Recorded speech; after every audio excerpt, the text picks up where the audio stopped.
Yeah, Roland, this is a multi-pronged problem here. And I was following this conspiracy, this racist conspiracy, even before the debate, because J.D. Vance was spewing it previously before the debate.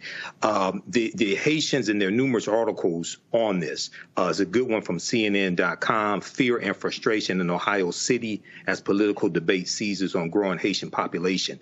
And it talks about how these Haitians who are there legally, okay, because of temporary protective status, those Haitians that are there legally in Springfield, Ohio, how they have rejuvenated the city.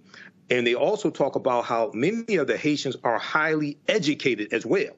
So one of the things now, this whole thing is not unusual for Donald Trump because in January 2018, remember Donald Trump called immigrants from Haiti, El Salvador, and African countries S-hole countries. OK, and he said, why can't we have more immigrants from places like Norway, meaning European countries? So this coming from Donald Trump spewing this is not surprising. He's done this before. America owes a debt to Haiti. One of the reasons why you have the Louisiana Purchase of 1803, which doubled the territory of the U.S., is because of the Haitian Revolution. And these Africans beating the hell out of Napoleon and France almost going bankrupt. So they sold the land that they had here, the Louisiana Territory, to the U.S. And this is how you get this is how you double the territory of the United States. So this is another racist lie.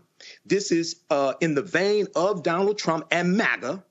This is another example why these people have to be defeated, period. Hopefully, nobody ends up physically harmed because of these lies. Folks, since the lie first surfaced about Haitian immigrants killing pets in Springfield, Ohio, some Haitian families have kept their children home from school for their safety. The lie is putting hardworking, innocent people in harm's way. In Springfield, officials there have made it very clear that these accusations are vicious lies. In response to recent rumors alleging criminal activity by the immigrant population in our city, we wish to clarify that there have been no credible reports or specific claims of pets being harmed, injured, or abused by individuals within the immigrant community. Additionally, there have been no verified instances of immigrants engaging in illegal activities such as squatting or littering in front of residents' homes. Furthermore, no reports have been made regarding members of the immigrant community deliberately disrupting traffic. Thank you. Now, today, 2 schools had to be evacuated as a result of threats made there as well. Folks, this is shameful, what is going on there. Haitian Americans across the country have been up in arms. There was a big news conference yesterday in New York City. Today, when we were at the White House, Karine Jean-Pierre, of course, who is Haitian American, talked about her proud heritage. And also, we're going to show for you what President Biden had to say about the attacks on Haitians as well. Joining me right now is Makovi Neal. She is the special projects editor at the Haitian Times. All right, Ms. Neal, glad to have you here. So this is the thing that is unbelievable. We are watching in real time Republican candidates, Senator J.D. Vance. Oh, I'm getting phone calls from my constituents, as if these Haitian immigrants are not his constituents. The first lie is they're here illegally. Donald Trump literally has been repeating that at rallies. They're not in Springfield, Ohio, illegally. No. And that's the thing. It's funny that these claims came up just a few days before the first presidential debate and so close to the election, Roland. And it wasn't really surprising for us at the Haitian Times to really see it reach this level, because this type of rhetoric, we're used to it, right? We've felt it and dealt with it before in different places across this country. And I think for folks who don't know, I have to just do a quick primer on Haitians and Haitian Americans. We're about 1.5 million people in the U.S., okay? And we've been in the U.S. settling here for the past 50, 60 years. in the past few years, after the assassination of Jovenel Moïse, the exodus of Haitians from Latin America, we've had people land here under temporary protected status, okay, through the family reunification program and now the Biden humanitarian parole program to come here legally. So, that's the first lie, as you said. And a lot of towns like Springfield, they've wanted and needed a lot of our recent immigrants, not just Haitians, but people from all over the place. And so when you see cities like Springfield getting a boost from all this migrant labor and people are starting to see the effects of it, others are going to be mad. And so when you have MAGA, you have people online spewing whatever they can spew, it's natural for them to take that and try to continue to use it to distract us, right, from the election and to divide us.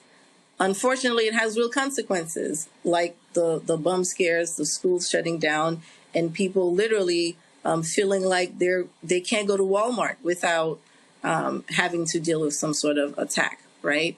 And so that's where we are. Unfortunately, this is not unique to Springfield, Ohio. It might be getting coverage more than anywhere else, but this is not a unique situation. This type of thing has been happening all over the country in towns that are seeing more immigrants, more Black immigrants, right, come in without the proper resources to help them settle in here. Listen, I wrote an entire book called White Fear, How the Browning of America is Making White Folks Lose Their Minds. And that's exactly what's happening right now. White folks in Ohio, they're losing their minds. And so what you have is these white people who, in their mind, you hear it. We got housing issues. They're taking our jobs. They're taking our housing. First of all, Springfield, Ohio, you were dying. Yes. You were literally dying. Your tax base was dying. Jobs were lost. You had a housing crisis because you didn't have folks living there. And so Haitian immigrants looking for opportunity, all of a sudden, they come there. You have business owners who are saying, thank God folks arrived. And exactly. So now all of a sudden, and they're paying taxes. They're paying sales tax. They're buying goods and services. They're doing all of those different things. That is the reality. Mm-hmm. Mm-hmm. Yeah, and so it's really funny because we're actually headed to Ohio to have what we call community conversations with our communities because there are so many new nascent Haitian communities popping up all over these heartland towns like Springfield, right? People are bypassing New York, Miami, Boston, our traditional enclaves, and going straight to places like Indiana, Springfield, and rural areas outside of Detroit and Michigan. And part of that, we got to say this here, mm-hmm. 1 second. Part of that is because of the policies of President Biden, Vice President Harris, how manufacturing has been rebounding. And so yes. Those places, they're like, we're looking for workers. We're looking for people who can do the job. And so whether they're Haitian immigrants, whether they're Venezuelans, whether they are Mexican, whether they're from other countries, they're going where the opportunities are. And also cost of living is lower and the ability to be able to get a job and work. That's what's going on. Mm-hmm. That's exactly what's going on. I mean, to your point about Springfield dying, I mean, we've seen the numbers. I've looked at the charts from BLS, the Bureau of Labor Statistics. Every metric you could think of is just on the upswing from 4 years ago, and even more so compared to 10 years ago, as far as employment, how different industries are faring in there. So it's just really interesting that a lot of this rhetoric, right, the fake claims, the racist claims that we won't repeat, they have been swirling around online for a long time, right? And so I think this is where we have to recognize and do more work within our community when it comes to the impact of digital media, of virtual spaces where we're spreading these lies, right? These have been swirling around for a very long time, the bullying, the cyber bullying, the harassment, all of it, right? And because so many people picked it up, it ended up in J.D. Vance's mouth and then up on the debate stage, right? And unfortunately for some of us, we took that and amplified it further. So we have to be mindful about the fact that this is a strategy the right-wing Republicans have said, has been useful for them with things like DEI and critical race theory, right? And other progressive type of efforts where it starts out being attacked or some crazy rumor shows up somewhere on 4chan and it gets enough play and steamrolls online that it ends up on Truth Social and whatnot. And so I think we need to do a better job with our own communities about how to respond when we do hear and see things like this, right? So we can stop the letting these things just spread like wildfire and spreading the rumors, even if it's to express outrage and all of that, right? It would really be helpful to see our communities, our leaders, pay more attention and advocate for something specific, right? In terms of action to help states, cities, municipalities, different local governments actually respond to the influx that they're getting. We know these people are coming. The manufacturing sectors, all of these employees said they wanted these people to come. So it shouldn't be a surprise to cities or be left up only to the cities to deal with these influxes. There should be a more comprehensive way to respond to immigration so that it's not just an issue of, okay, we're at the border, who comes in or out, who gets to come in, who has to stay. But once that person comes in, what is that experience going to look like for their neighbor, the teachers at the school, and vice versa, right? If we don't do that work to help people settle in and integrate, we're always going to have these issues. Well, look, certainly let us know when those community conversations will be taking place. We appreciate you joining us. Thank you so much. All right, folks. This is what that idiot Donald Trump had to say today. And if you want to see stupid, listen to this. No, I will. Maybe Springfield, maybe Aurora, maybe both. We'll go there.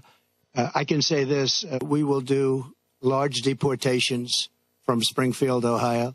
Large deportations. We're going to get these people out. We're bringing them back to Venezuela. You know, he told Biden he's not accepting anybody back. They moved all their criminals, not all of them, but the rest are moving in now.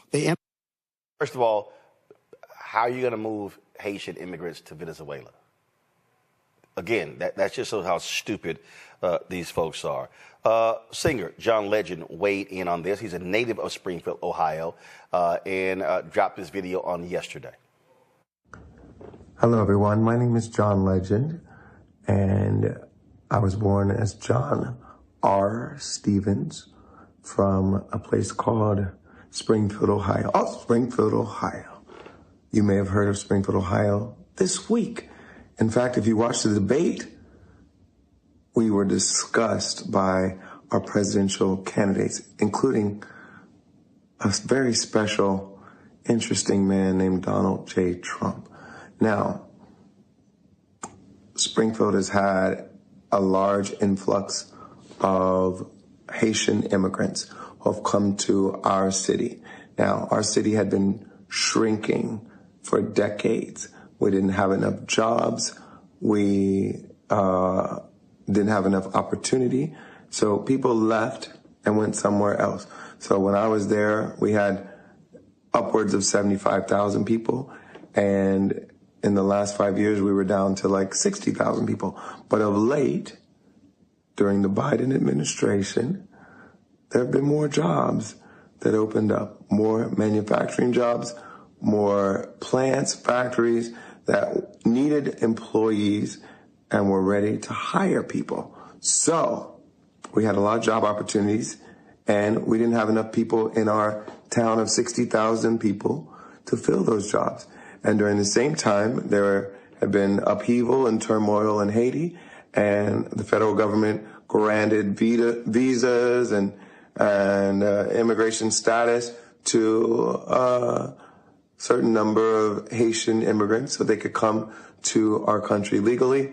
And our demand in Springfield for additional labor met up with the supply of additional Haitian immigrants. And here we are. We had about 15,000 or so immigrants move to my town of 60,000. Now, you might say, wow, that's a lot of people for a town that only had 60,000 before. That's a 25% increase. That is correct. So you might imagine there are some challenges with, integrating a new population, new language, new culture, new dietary preferences, all kinds of reasons why there might be growing pains, making sure there are enough services to accommodate the new larger population that might need bilingual service providers, et cetera, et cetera. So there are plenty of reasons why this might be a challenge for my hometown. But the bottom line is these people came to Springfield because there were jobs for them and they were willing to work.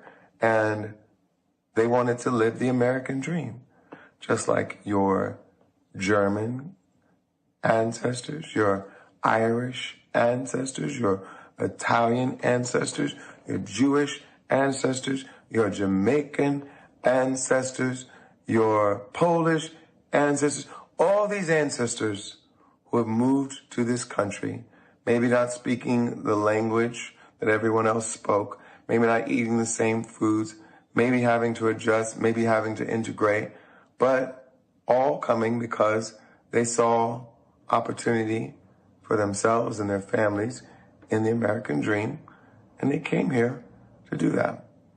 Some facts about immigrants. They usually do very well here. They are hardworking, they're ambitious, they commit less crime than native-born Americans, and they will assimilate and integrate in time, but it takes time. So I think all of us need to have the same kind of grace that we would want our ancestors to have when they moved here with our Haitian brothers and sisters who move here too. And nobody's eating cats. Nobody's eating dogs. We all just want to live and flourish and raise our families in a healthy and safe environment. How about we love one another? I grew up in the Christian tradition. We said to love our neighbor as we love ourselves and treat strangers as though they might be Christ. So, how about we adopt that ethos when we talk about immigrants moving to our communities and don't spread hateful, xenophobic, racist lies about them. John R. Stevens from Springfield, signing off. All right, folks, my panel, Michael Imhotep. He's the host of the African History Network show, joining us from Detroit. Commentator, communication strategist out of D.C., Matt Manning, civil rights attorney out of Corpus Christi, Texas. Folks, go to my iPad. This is a story that was in Reuters that shows you the population of Springfield and how it had fallen sharply since the 1970s census. You see, in 1960, 1970, the population of Springfield, Ohio, exceeded 80,000. Dropped 1980, further in 1990, further in 2000, further in 2010, further in 2020. In 2020, it dropped below 60,000 people. Now, based upon this chart, the last time the population of Springfield, Ohio was below 60,000 people was in the 1930s. Let me say that again. The last time Springfield dropped below 60,000 was in the 1930s. Now, when you look at that chart again, so if you go from 80, 82,000 down to 70, 75, then lower, and then you get just above 60, then you get to 60, then you get below 60, the impact shows up in several different ways. First, it shows up in sales taxes. Fewer people who are buying things. Secondly, it shows up, you don't have available housing. It impacts everything. You have fewer people in your schools. We can go on and on and on. Now, you have this influx over the last several years, 15, 20,000 Haitians. Is that a significant population growth? It is. There are going to be growing pains with that, because if your population has been dropping, for that period, you now have to recalibrate as a city to deal with that influx, and so you're going to actually have that. I dare say, Michael, the real issue among these white folks, what's scaring them is, 15, 20,000 Haitians, what happens if they become voters? They now become a voting bloc. They now can then have political power, which means economic power. And so what you have is you have these white folks trying to hold on to their old white town that's dying. As we keep saying, the average white death rate in America in about 15 states is higher than the average white birth rate. And so what they're saying is we would rather go down to 50, 40, 30, 20 than to have these black folks come into our city and save our asses. Yeah, Roland, this is a multi-pronged problem here. And I was following this racist conspiracy, even before the debate, because J.D. Vance was spewing it previously before the debate. The Haitians, and there are numerous articles on this. There's a good one from CNN.com, Fear and Frustration in Ohio City as Political Debate Seizes on Growing Haitian Population. And it talks about how these Haitians who are there legally, because of temporary protective status, those Haitians that are there legally in Springfield, Ohio, how they have rejuvenated the city. And they also talk about how many of the Haitians are highly educated as well. So one of the things now, this whole thing is not unusual for Donald Trump, because in January 2018, remember, Donald Trump called immigrants from Haiti, El Salvador, and African countries S-hole countries. And he said, why can't we have more immigrants from places like Norway, meaning European countries? So this coming from Donald Trump spewing this is not surprising. He's done this before. America owes a debt to Haiti. One of the reasons why you have the Louisiana Purchase of 1803, which doubled the territory of the U.S., is because of the Haitian Revolution.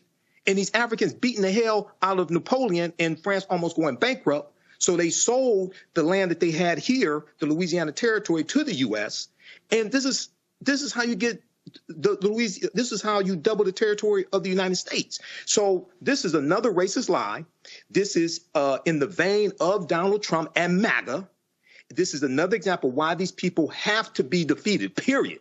Hopefully, nobody ends up physically harmed because of these lies. What we're seeing here, Kelly, again, are folks who don't want to confront the reality of dying, largely white, Midwestern America. And again, what these white folks are yelling and screaming, we're not racist, we're losing our culture. I remember the Wall Street Journal had an article in the last election, and these white folks in Iowa, same way, because of Latino immigrants coming in. And we're losing our culture. When white folks start saying we're losing our culture, they're saying we're losing our white culture. That's what they're actually saying. And so they want to maintain these nearly all white enclaves. That's what it boils down to, pure and simple. And they despise the multiculturalism that exists in large cities, because they have been living in 75, 80, 85, 90% white enclaves. And to your point about this white culture, what exactly is that culture? You have to ask yourself that question. Is it the culture of exclusivity? Is it the culture of being siloed? Is it the culture of, being okay with othering other people? If that is considered a culture, then that needs to be eradicated anyway, because frankly, this country cannot survive on that culture. We cannot survive on exclusivity. We cannot survive off of not learning from our neighbor, off of not learning from other cultures, from other people, from other perspectives. So it is inevitable that this culture you speak of, if we're going to assign it to whiteness, that is going to be eradicated anyway. It has to be replaced with something more inclusive if we are to survive. So to your point, it is, again, ridiculous that these white people think that change is not going to happen and that by being racist, you are going to prevent said change and preserve a way of life that frankly isn't working for you in the first place. It is actually counterproductive to your survival, but you want to hold on to it because frankly, it is all you know. So Matt, they have not been able to keep up with the changes in population there due to the census. And so as of the 2020 census, Springfield had a population of 58,598 people, and they were seeing that growth go down. So that's what we're seeing. But what we're talking about here, again, these are white folks. By the way, Springfield, Ohio, of that 58,598, 70 and almost 73% white. So that's the real deal. They're looking at going, oh my goodness, you bring in 15, 20,000 Haitians, we go from a 73% white town to maybe down to 50. And that's what's scaring the hell out of them. I think that's a very astute analysis. I can't even lie. I didn't consider that angle until you mentioned it. And I think you're exactly right. I saw it as just out and out plain racism, which is ironic in a country that sits on stolen land, because many of those same people will regale you with stories of how their great-great-grandparents came from Sicily and through Ellis Island and how they're immigrants who made themselves, right? But when it comes time for somebody else to have that opportunity, they're not afforded that opportunity because they don't look the way that they think is appropriate. They are, quote, not like us.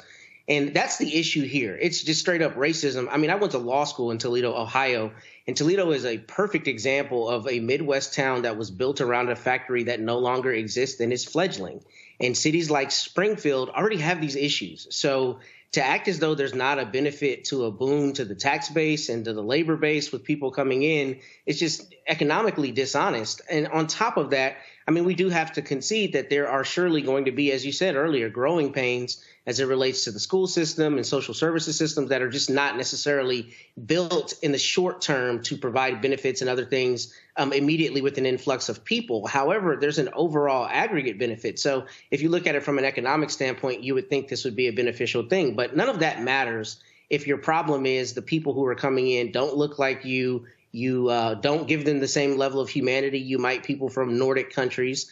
And ultimately, you know, the mongrelization that we see of the Haitian immigrants and black immigrants, the fact that they're not even put on the same level by people like former President Trump and talking about them coming from certain countries as opposed to people from countries he thinks are permissible. I mean, that's what it comes down to me. It's just straight up racism. And it's sad that it's not only xenophobia from an ideological standpoint, but that people are literally having to shut down schools because there are bomb threats and things coming in from unsubstantiated allegations. We shouldn't live in a country that's like that. But we know the reality is when white homogeneity is threatened and white comfort is threatened, then you get violence. And that's what you're seeing here.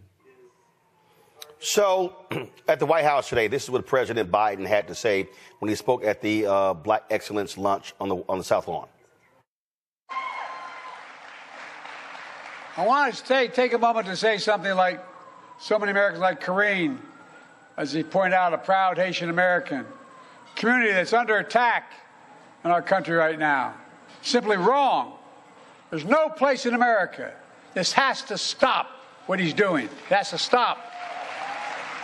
Now, thank you all for being here this historic day. Today, we recognize that this nation would not exist, and this is literal, without the blood, sweat, and tears, without the determination, dreams, and contributions of black Americans. That's a fact. This place wouldn't exist. At the White House briefing, Karine Jean-Pierre also spoke to this issue, and as I said, she is Haitian American. Listen to this. But do you take this personally when the community is a target of attack as it is at the moment in Springfield? I take it personally when any community, any vulnerable community is attacked. Not just a community that I belong to and proudly belong to. but any community, any vulnerable community that is attacked, wrongfully so, in a hateful way. One of the things that I'm proud about in being part of this administration is that we condemn that type of stuff. We condemn that type of hateful language. That's what I'm going to continue to do. And I get to do that on behalf of President Biden, who also condemns that type of hateful rhetoric, as you have heard him today and many times before, when a vulnerable community is attacked. That's not what national leaders should be. Political leaders should not be attacking vulnerable communities. Folks, we're going to go break into that. Vice President Kamala Harris is right now speaking in Wilkes-Barre, Pennsylvania. Let's go live there. Criminalize healthcare providers, to punish women. Now more than 20 states have a Trump abortion ban. Many with no exceptions for rape and incest, which is immoral. To tell a survivor of a violation to their body that they don't have a right to make a decision about what happens to their body next? That's immoral. And let us agree, one does not have to abandon their faith or deeply held beliefs to agree the government should not be telling her what to do. Not the government. And I will tell you, when Congress passes a bill to restore reproductive freedom, as President of the United States, I will proudly sign it into law. Proudly.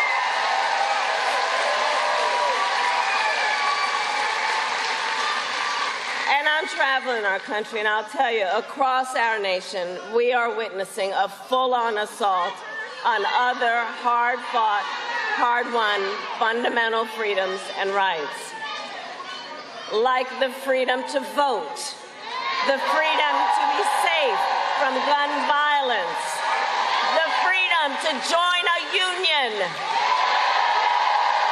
and the freedom to love who you love openly and with pride.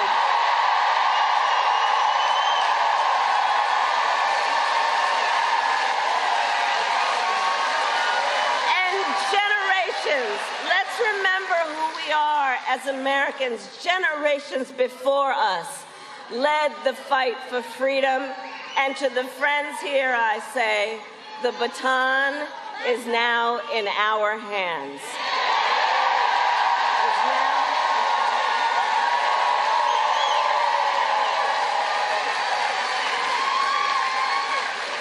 And so much is on the line in this election.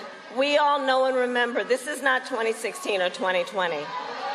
The stakes are even higher than they were then.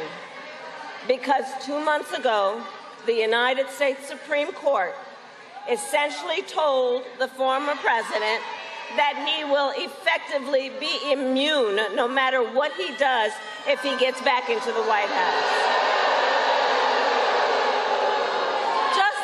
Imagine Donald Trump with no guardrails. Imagine what that might mean.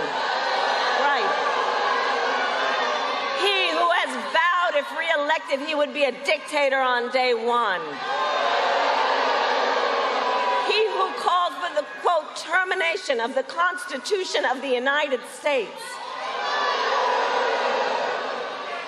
And let us be clear, someone who suggests we should terminate the Constitution of the United States of America should never again stand behind the seal of the President of the United States. Never again. Never.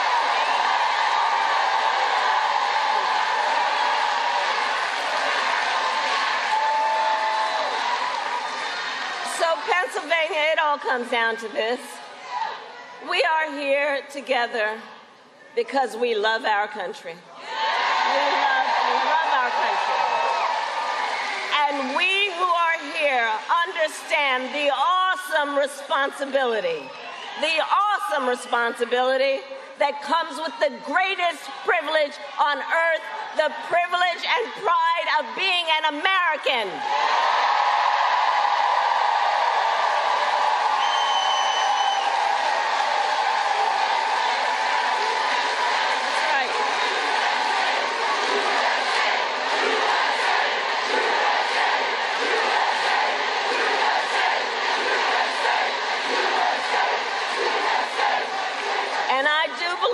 It is the highest form of patriotism to fight for the ideals of our country and to fight to realize the promise of America. So, Pennsylvania, 53 days until Election Day. And we know ours will be a tight race until the very end. We are the underdog. We are the underdog. Let's remember that and know that. When we know how they play, we know how they play. We are the underdog, and we have some very hard work ahead of us. But here's the thing. We like hard work. Hard work is good work. And with your help, we will win. We will win. Pennsylvania, today I ask you, are you ready to make your voices heard? Do we believe in freedom? Do we believe in opportunity? Do we believe in the promise of America? And are we ready to fight for it? And when we fight, God bless you, and God bless the United States of America.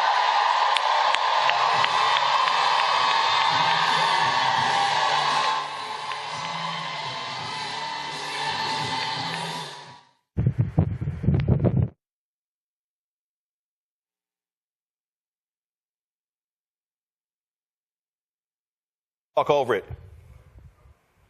Folks, that was Vice President Kamala Harris just finishing her speech there in Wilkes-Barre, Pennsylvania, a jam-packed audience. Yesterday, she had two speeches that took place in, I tell you, they drive me crazy when they cut the feed that fast. It's just me. All right, she was in Charlotte and Greensboro on yesterday.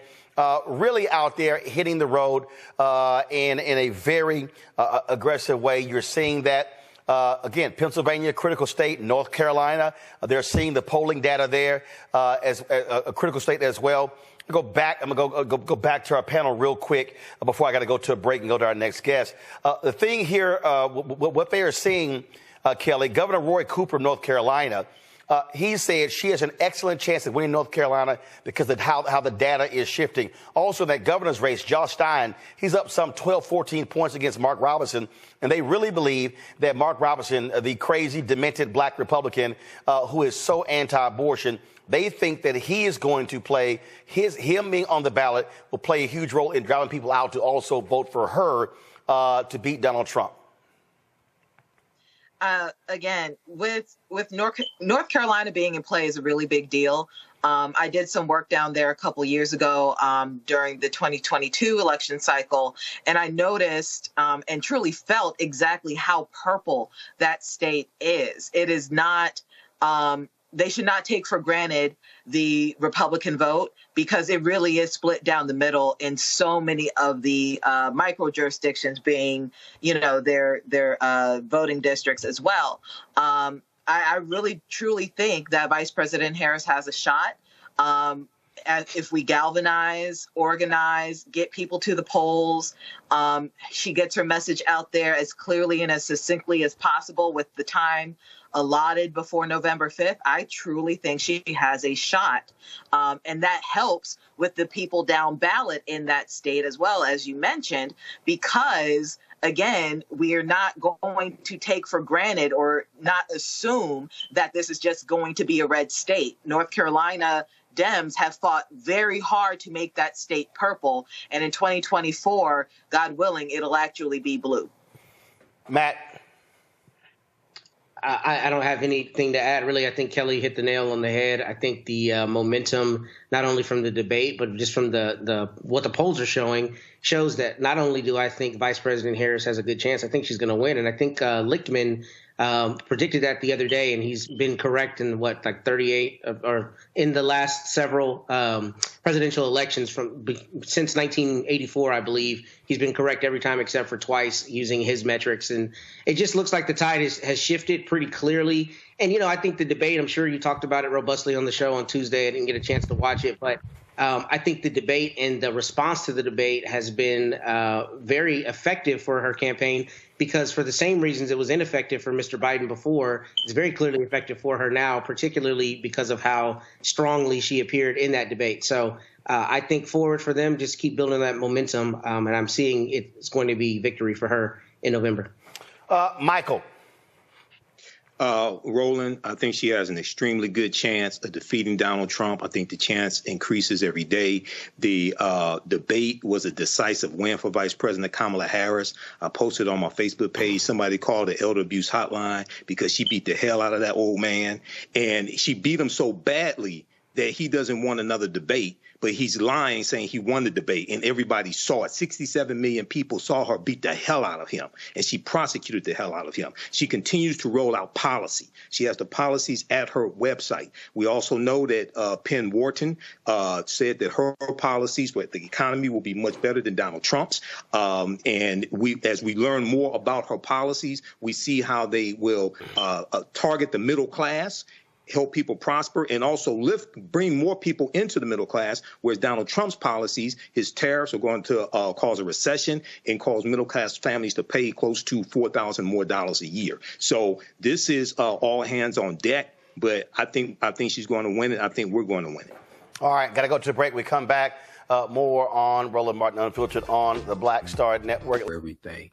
Visit our website, AfricanHistoryNetwork.com, AfricanHistoryNetwork.com. You can register for the online history classes that I teach. We deal with thousands of years of history.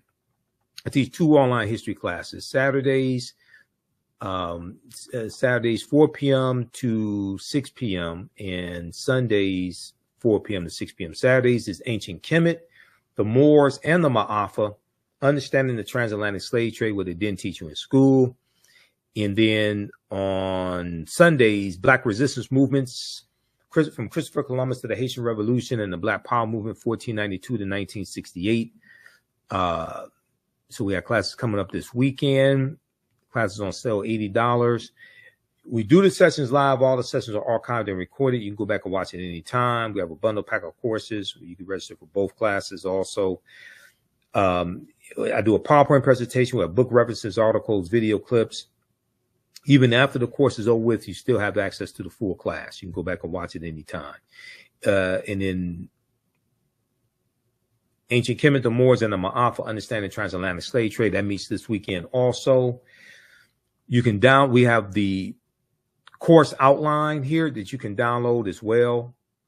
So it gives you a lesson plan for each class session. There's about 100 articles that we reference. The first class is about 200 slides, 15 books that we reference. You don't have to buy any of the books to follow along in class. Click right here to download the lesson plan also, okay? I show you it's a very visual class, so I show you the excerpts of the books right on the screen, all right? Okay, so the content is PG-13. You can use this with your children as well. I don't do a lot of cursing. It's not overly vulgar or anything like that. It's nothing like that.